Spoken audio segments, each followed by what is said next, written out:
up, you guys? Welcome back to the channel. So that little clip you just saw is me actually taking apart the CRV transmission all-wheel drive, and just to get a look at it, the gear stacks and everything. So far everything looks mint.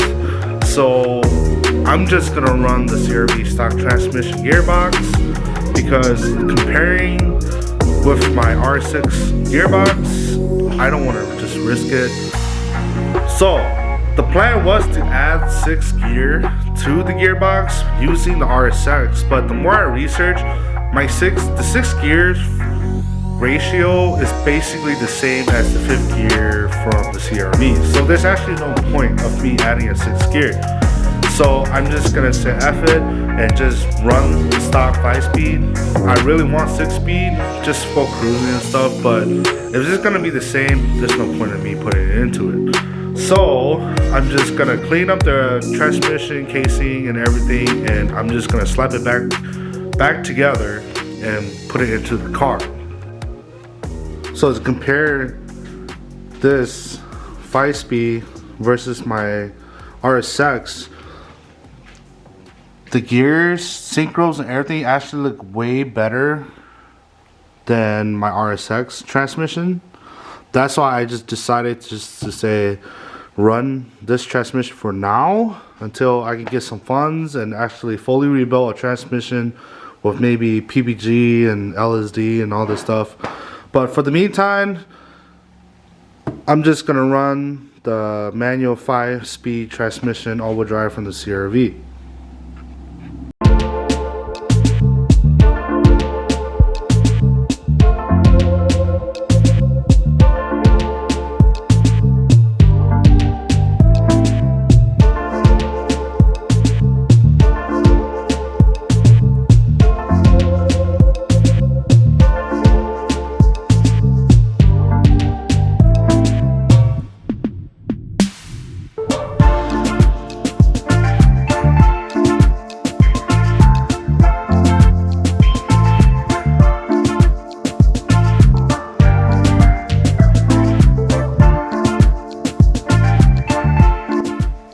So, spent a couple hours, finally got the casing and everything back on the transmission, and everything's just smooth. So first, second, third, fourth, fifth, and I mean, it's kind of hard to do in one hand, but reverse. So, transmission's all good, all back together. So I'm thinking I'm gonna call it a night tonight. Then tomorrow I'm gonna slap in the transmission. So I'll see you guys tomorrow.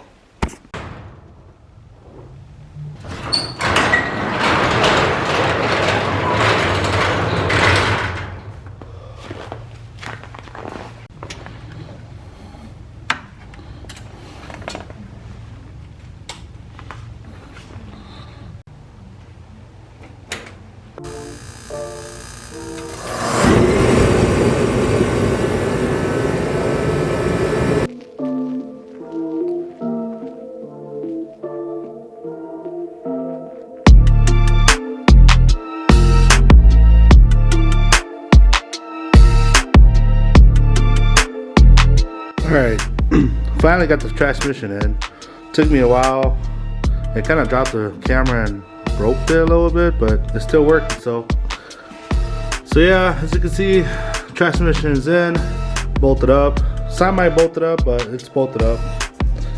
Right now I'm trying to mess with the T-bracket that I bought, and it's in, but it's not.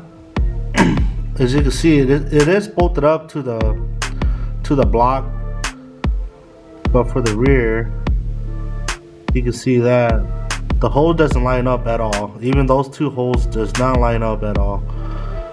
And I got the motor up completely, up, down, any way I could try, it still won't line up. So I'm guessing I'm gonna have to drill my own holes for that, because right now the position of the motor is completely straight and it's fine.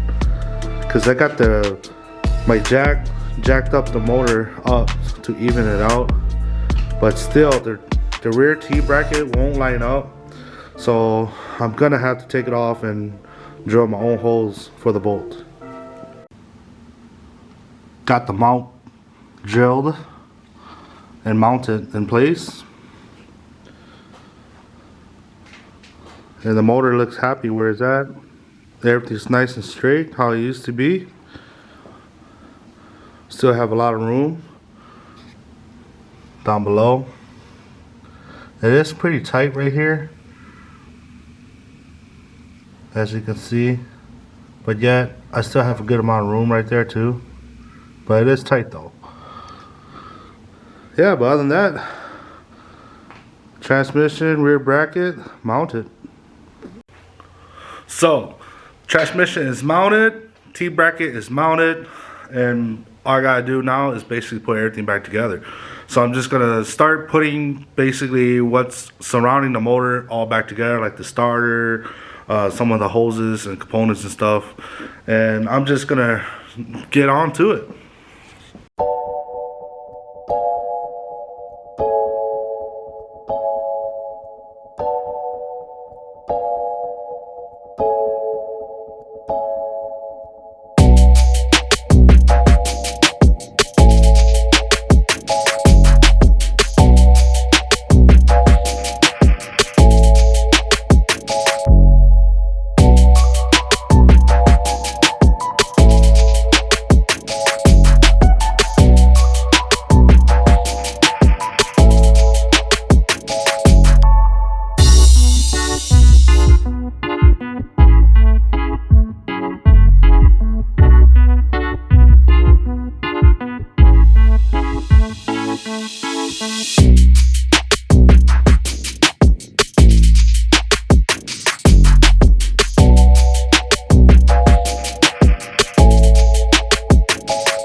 So today's been a good day. I got the transmission back in, T-bracket in and installed, and all the bits and pieces, the shifter links, all the all the components that needs to be put back is back on. But like I said, I'm not gonna put the turbo kit in just yet because I got some stuff that I want to do in the engine bay, and it's nice because the turbo is out. But you're just gonna have to wait on the next episode. But if you guys made it this far in the video, I just want to say thank you guys. But it's getting cold. I'm running out of kerosene, but I'll see you guys on the next one. Peace.